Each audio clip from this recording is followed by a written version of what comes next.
వీళ్ళేంటి నేను నిజంగానే వర్షని అన్నట్టుగా బిహేవ్ చేస్తున్నారు? వీళ్ళేంటి ఇంత ప్రేమ చూపిస్తున్నారు? అంటే నిజంగా తను వర్షనా? ఎలా ఉన్నావమ్మా వర్ష? బాగున్నాను.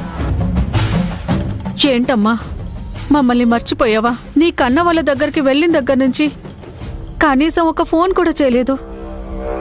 మేం చేస్తేనేమో నీ ఫోన్ కలవడం లేదు. బయలుదేరొద్దామని చాలాసార్లు అనుకున్నాను, బాగోదని ఆగిపోయాం. ఏంటా మాటలు సుజాత? తనెందుకు మర్చిపోతుంది మనల్ని? వర్ష గురించి మనకు తెలీదా చెప్పు? 15 ఏళ్ల తర్వాత తన వాళ్ళని కలిసేసరికి ఆ ప్రేమతో మనల్ని కలవడం కాస్త ఆలస్యమైంది అంతే. వర్ష, ఇంతకీ ఈ బాబెవరో చెప్పనేలేదు? భ్రమరాంబిక గారి మనవడు, నాకు బావ వరుసవుతాడు. పేరు రాజీవ్. ఓ, మేనత్త మేనమామ పిల్లలన్నమాట. అయ్యో, అలాగే నిలబడి మాట్లాడుతున్నారు. ముందు కూర్చోండి, నేను వెళ్ళి మంచినీళ్ళు తీసుకొస్తాను. కూర్చోమ్మా. రా కూర్చో బాబు.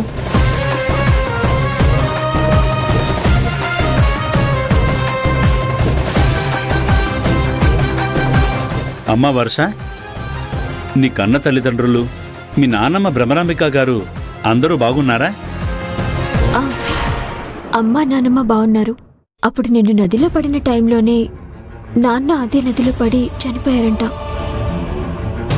అయ్యో పాపం.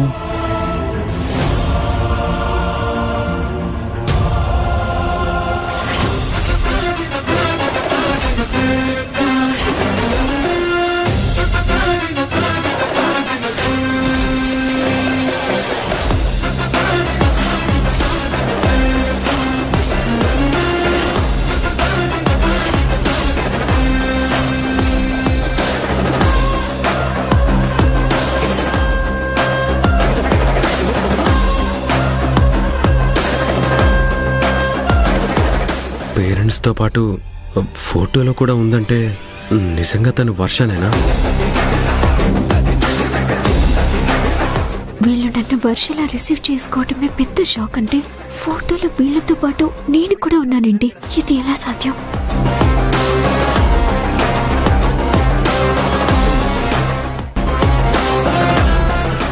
ఇదిగో బాబు మంచినీళ్ళు. ఇదిగోమ్మా.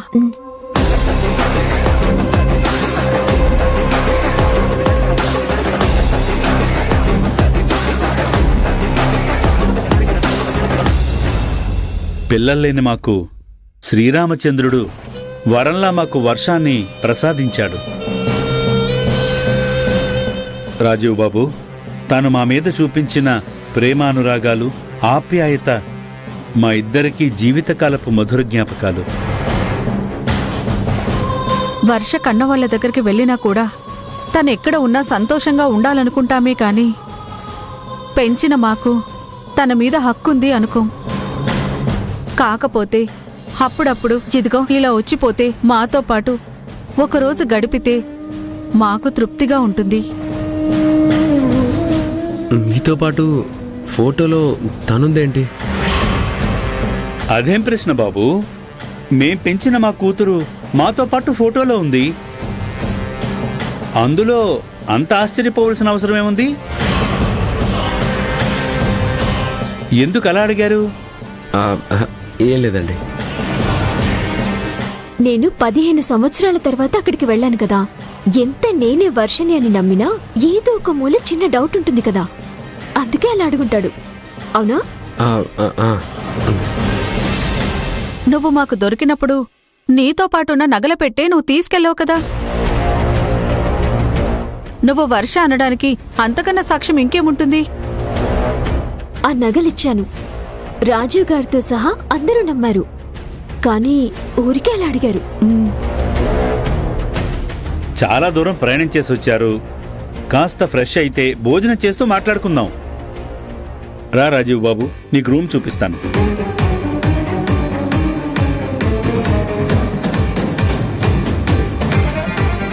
నువ్వు నాతో రా తల్లి.